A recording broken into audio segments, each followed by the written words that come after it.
Living without a permanent home is a state of physical and financial exhaustion. Every monsoon threatens these makeshift shelters, and the daily cost of survival prevents families from ever building a financial safety net. Traditional relief measures often collapse under an unexpected economic shock.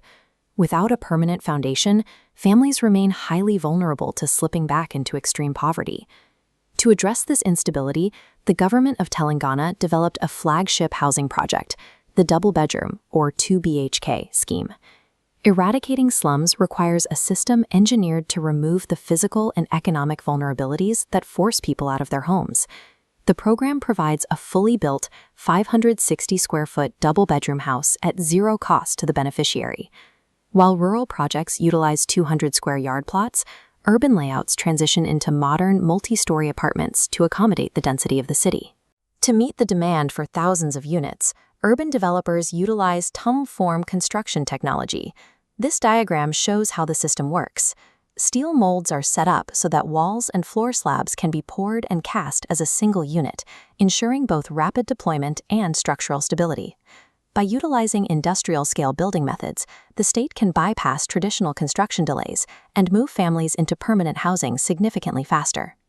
Because the project targets shelterless families, the housing allocation and registration are fully subsidized.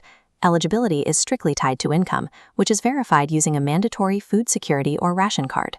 Additionally, every member of the family must provide an Aadhaar card to ensure universal identification within the state system. The application process begins at local MSME centers, where families submit their forms and required documentation.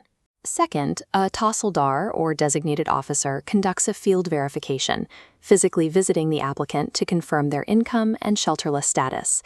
This flowchart tracks the final selection. Approved applications enter a transparent public lottery draw held within the district to ensure the process remains impartial. This three-step pipeline is designed to remove individual discretion and minimize the potential for corruption in housing allocation. The architecture of the 2BHK scheme extends beyond construction. It is designed to facilitate generational wealth. Priority is given to women, with the property registered either solely or jointly in the name of the female head of the household. Establishing female ownership provides a legal safeguard for the family, bolstering household stability against external economic pressures. This diagram illustrates the permanent nature of the asset. These houses cannot be sold, ensuring the property remains an inherited resource that stays within the family line. Because the official allocation is entirely free, applicants should be wary of fraudulent portals and avoid any individual or website charging application fees. By combining rapid construction with female first deeds and a ban on sales, the state has created a legal and physical infrastructure intended to prevent families from returning to homelessness.